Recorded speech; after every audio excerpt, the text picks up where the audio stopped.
بسم اللہ الرحمن الرحیم۔ السلام علیکم ورحمۃ اللہ وبرکاتہ۔ بھائیو بہنوں، آپ کیسے ہیں؟ اللہ تعالیٰ آپ کو دنیا اور آخرت کی تمام تر نعمتوں سے نوازے، آمین۔ اپنے چینل عین الیقین پر آپ کو خوش آمدید کہتا ہوں۔ بھائیو بہنوں، آج آپ کے لیے صلاۃ التسبیح کی اہمیت و فضیلت اور صلاۃ التسبیح پڑھنے کا طریقہ لے کر آیا ہوں۔ بہت سے بھائی بہنیں ایسے ہیں کہ جن کو صلاۃ التسبیح پڑھنے کا طریقہ معلوم نہیں، اس لیے آج صلاۃ التسبیح کا طریقہ بتانے آیا ہوں۔ یقیناً بہت سے بہن بھائی اس سے فائدہ اٹھائیں گے۔ تو بھائی بہنوں، شروع کرتے ہیں۔ صلاۃ التسبیح نفلی نمازوں میں سے ہے۔ اسے نماز تسبیح اس لیے کہا جاتا ہے کہ اس کی ہر رکعت میں 75 مرتبہ تسبیح پڑھی جاتی ہے، یعنی سبحان اللہ والحمد للہ ولا الہ الا اللہ واللہ اکبر۔ اس کا پڑھنا مستحب ہے۔ اس نماز کا کوئی وقت مقرر نہیں، بس جو اوقات مکروہ ہیں، یعنی عصر سے لے کر مغرب تک اور فجر سے لے کر طلوع آفتاب تک، اس وقت نہیں پڑھی جا سکتی اور نہ ہی زوال کے وقت پڑھی جا سکتی ہے۔ اس کے علاوہ جب دل چاہے اس نماز کو پڑھا جا سکتا ہے۔ رسول اکرم صلی اللہ علیہ وآلہ وسلم نے اس کی 4 رکعات پڑھی ہیں۔ اس کا اجر و ثواب بہت زیادہ ہے۔ یہ نماز صغیرہ کبیرہ گناہوں کو معاف کروا دیتی ہے۔ جناب نبی کریم صلی اللہ علیہ وآلہ وسلم نے اپنے چچا حضرت عباس رضی اللہ تعالی عنہ کو یہ نماز سکھائی اور فرمایا کہ اس کے پڑھنے سے آپ کے اگلے پچھلے نئے پرانے چھوٹے بڑے سب گناہ معاف ہو جائیں گے، اور فرمایا تھا کہ اگر ہو سکے تو ہر روز یہ نماز پڑھ لیا کریں۔ اگر ہر روز نہ پڑھ سکے تو ہفتہ میں ایک بار پڑھ لیں۔ اگر ہفتہ میں نہ ہو سکے تو ہر مہینہ میں پڑھ لیا کریں۔ ہر مہینہ میں بھی نہ پڑھ سکیں تو سال میں ایک بار پڑھ لیں، اور اگر سال میں بھی ایک بار نہ پڑھ سکیں تو عمر بھر میں ایک دفعہ ضرور یہ نماز پڑھ لیں۔ اس کا بہتر طریقہ یہ ہے کہ 4 رکعت صلاۃ التسبیح کی نیت باندھے اور ثناء کے بعد، یعنی سبحانک اللہم و بحمدک و تبارک اسمک و تعالی جدک ولا الہ غیرک کے بعد 15 دفعہ سبحان اللہ والحمد للہ ولا الہ الا اللہ واللہ اکبر پڑھے۔ اس کے بعد اعوذ باللہ من الشیطان الرجیم، بسم اللہ الرحمن الرحیم سورۃ فاتحہ پڑھنی ہے، اور اس کے ساتھ کوئی سورت ملا لینی ہے جو آپ کو آسانی سے یاد ہو، اور اس کے بعد تسبیح پڑھنی ہے سبحان اللہ والحمد للہ ولا الہ الا اللہ واللہ اکبر 10 بار۔ تو یہ پڑھنے کے بعد آپ نے رکوع میں جانا ہے، اور رکوع میں جا کر رکوع کی تسبیح پڑھنی ہے سبحان ربی العظیم 3 بار پڑھ لیں یا 5 بار پڑھ لیں۔ اس کے بعد 10 دفعہ پھر یہی تسبیح پڑھنی ہے سبحان اللہ والحمد للہ ولا الہ الا اللہ واللہ اکبر۔ پھر رکوع سے قومہ میں آنا ہے، سامع اللہ لمن حمیدہ ربنا لک الحمد کہنے کے بعد کھڑے ہو کر پھر 10 دفعہ سبحان اللہ والحمد للہ ولا الہ الا اللہ واللہ اکبر پڑھنا ہے۔ پھر سجدے میں اللہ اکبر کہہ کر سجدے میں جانا ہے، اور سجدے کی تسبیح یعنی سبحان ربی الاعلیٰ 3 بار پڑھ لیں یا 5 بار پڑھ لیں۔ اس کے بعد پھر 10 دفعہ یہ تسبیح پڑھنی ہے، سبحان اللہ والحمد للہ ولا الہ الا اللہ واللہ اکبر۔ پھر ایک سجدے کے بعد بیٹھ کر یعنی جلسہ میں بیٹھ کر ایک سجدہ کر کے، جب ہم بیٹھتے ہیں اس کو سجدہ جلسہ کہتے ہیں، تو پھر جلسہ میں بیٹھ کر 10 بار یہی تسبیح پڑھنی ہے، سبحان اللہ والحمد للہ ولا الہ الا اللہ واللہ اکبر۔ پھر اللہ اکبر کہہ کر دوسرا سجدہ کرنا ہے، اور سجدے کی تسبیح پڑھ کر سبحان ربی الاعلیٰ 3 بار یا 5 بار پڑھ کے یہی تسبیح سبحان اللہ والحمد للہ ولا الہ الا اللہ واللہ اکبر 10 بار پڑھنی ہے، اور اللہ اکبر کہہ کر دوسری رکعت شروع کر دینی ہے۔ دوسری رکعت بھی پہلی رکعت کی طرح ہی پڑھنی ہے، اسی طرح تیسری رکعت بھی پڑھیں، اور چوتھی رکعت میں کھڑے ہو کر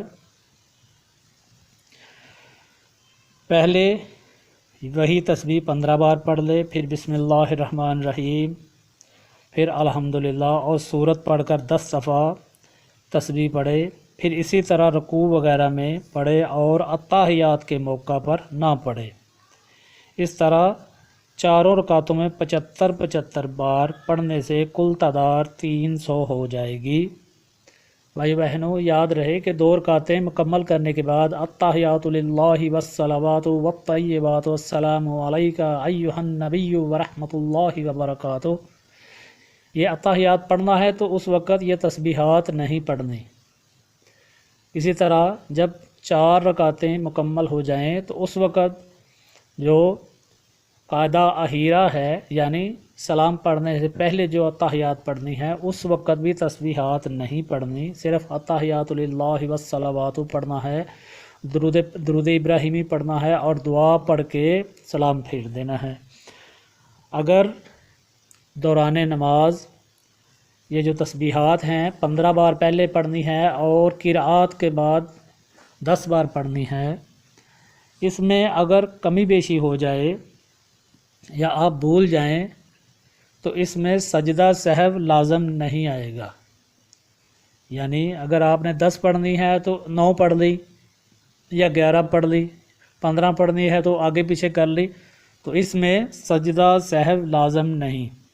اگر کوئی تسبیح کسی جگہ پڑھنا بھول گیا تو اس سے اگلا جو رکن ہے اس میں وہ پچھلی والی تعداد بھی پوری کر لیں، یعنی قیام میں بھول گیا تو رکوع میں 20 مرتبہ پڑھ لیں، اور رکوع میں بھول گیا تو قوموں میں نہ پڑھیں بلکہ سجدہ میں 20 بار کر لیں، اور قومہ میں بھول گیا تو وہ بھی سجدہ میں، اور سجدہ کی وہ جلسہ میں نہیں بلکہ اگلے سجدہ میں، اور جلسہ کی بھی سجدہ میں پڑھ لیں۔ یعنی جب آپ ایک مرتبہ سجدہ کر لیتے ہیں تو پھر اس کے بعد بیٹھتے ہیں، اس کو جلسہ کہتے ہیں۔ سجدہ کی بھول گیا تو جلسہ میں نہیں پڑھنی بلکہ اگلے سجدہ میں دونوں کی اکٹھی پڑھ لیں۔ اسی طرح اگر کسی جگہ تسبیح زیادہ پڑھی گئی تو اس کے قریبی رکن میں اس کی کمی کر لے، یعنی اگر 15 بار پڑھ لی ہے، 12 بار پڑھ لی ہے تو اگلے رکن میں اتنی تسبیح کم کر لے۔ اگر آپ 4 رکعتوں کے درمیان کوئی رکن بھول جاتے ہیں، یعنی اگر آپ 2-3 رکعت پڑھ لیتے ہیں یا 1 رکعت کے بعد آپ اتحیات بیٹھ جاتے ہیں، بھول جاتے ہیں، تو اس وقت آپ کو سجدہ سہو واجب ہو جاتا ہے، اور سجدہ سہو واجب ہو گیا تو اس میں آپ نے یہ تسبیحات نہیں پڑھنی، بس سجدے کی تسبیح پڑھنی ہے، اور جو جلسہ کرنا ہے دونوں سجدوں کے درمیان اس میں بھی کچھ نہیں پڑھنا، اور دوسرے سجدہ میں بھی سبحان ربی الاعلیٰ بس پڑھنا ہے۔ ٹھیک ہے، یقیناً آپ سمجھ گئے ہوں گے۔ سیدنا حضرت ابن عباس رضی اللہ عنہما سے پوچھا گیا کہ آپ کو معلوم ہے کہ اس نماز میں کون سی سورت پڑھی جائے؟ تو انہوں نے فرمایا کہ پہلی رکعت میں سورہ تکاثر، الحاکم التکاثر حتی زرتم المقابر یہ والی، اور والعصر والعصر ان الانسان لفی خسر الا الذین آمنوا وعملوا الصالحات وتواصوا بالحق وتواصوا بالصبر، اور تیسری رکعت میں سورۃ کافرون یعنی قل یا ایھا الکافرون، اور چوتھی رکعت میں سورہ اخلاص یعنی قل ھو اللہ احد پڑھے، اور بعض نے کہا ہے کہ سورۃ حدید، سورہ حشر اور سورہ صف اور تغابن پڑھی جائے۔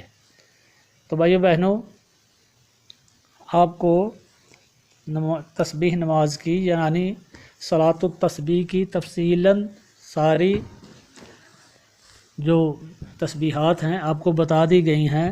اگر آپ کو پتہ نہ چلے تو آپ دوبارہ سن سکتے ہیں۔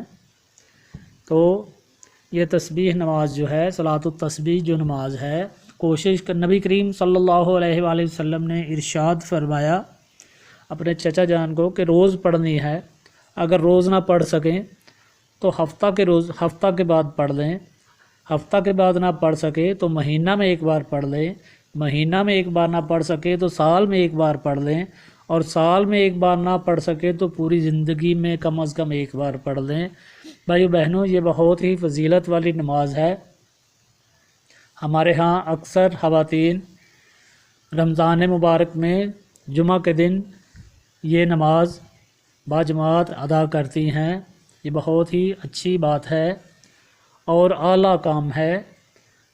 ہمیں چاہیے کہ ہم اپنے گھروں میں رمضان المبارک کے علاوہ بھی یہ نماز کا اہتمام کریں، خود بھی پڑھیں اور بچوں کو بھی اس کی تلقین کریں۔ گھر میں اللہ تعالیٰ کی عبادت کرنا گھر میں برکت کا باعث ہے۔ فرض نمازیں جو مرد لوگ ہیں، مرد حضرات ہیں، وہ فرض نمازیں مسجد میں جا کر پڑھیں، اور نفلی عبادت جو ہے وہ گھروں میں کریں، تاکہ نفلی عبادت کی وجہ سے ہمارے گھروں پر اللہ تعالیٰ اپنا فضل کرم اور رحمتیں نازل فرمائے۔ تو بھائیو بہنوں، یہ صلاۃ التسبیح کا طریقہ تھا اور اس کی فضیلت بھی آپ کو بتا دی گئی ہے۔ تو کوشش کریں کہ روزانہ پڑھ لیں، نہیں تو کم از کم جمعہ کے دن ضرور اس کا اہتمام کریں۔ اور باقی رمضان میں تو ہم پڑھتے ہی ہیں، معراج شریف کی رات کو بھی پڑھتے ہیں، شب برات کو بھی پڑھتے ہیں۔ تو کوشش کریں کہ ہر جمعہ کو صلاۃ التسبیح کا اہتمام کریں۔ اللہ تعالیٰ صلاۃ التسبیح کی وجہ سے ہم سب کے صغیرہ کبیرہ گناہوں کو معاف فرما دے، اور ہم سب پر اپنا فضل کرم اور رحمتیں نازل فرمائے۔ اللہ تعالیٰ سے دعا ہے کہ سب پریشان حال جو لوگ ہیں، اللہ تعالیٰ سب کی پریشانیوں کو دور فرمائے۔ جو مشکلوں میں ہیں اللہ تعالیٰ ان کی مشکلیں آسان فرمائے، سب بیماروں کو شفاء کاملہ عطا فرمائے، سب کے دکھ درد پریشانیاں دور فرما دے، بے روزگاروں کو اچھا روزگار عطا فرما دے، جن کے روزگار ہیں اللہ تعالیٰ اپنے فضل کرم سے ان کے روزگار میں ترقی اور برکت عطا فرمائے، اور جو بے اولاد ہیں اللہ تعالیٰ اپنے فضل کرم سے ان کو صاحب اولاد بنا دے۔ اور بھائیو بہنوں، آپ بھی دعا کیجیے گا اپنے لیے، اہل خاندان کے لیے، اور خصوصی طور پر جو لوگ فوت ہو چکے ہیں ان سب کے لیے دعا کیجیے گا کہ اللہ تعالیٰ ان کی قبر کی منزل کو آسان فرمائے، اور ان کے سب کے صغیرہ کبیرہ گناہوں کو معاف فرما کر ان کی بخشش فرما دے، ان کی قبروں کو جنت کا حصہ بنا دے۔ اللہ تعالیٰ ہم سب پر اپنا فضل کرم اور رحمت عنایت فرمائے۔ تو بھائیو بہنوں، اگلی ویڈیو ریکارڈ کرنے تک السلام علیکم ورحمۃ اللہ وبرکاتہ۔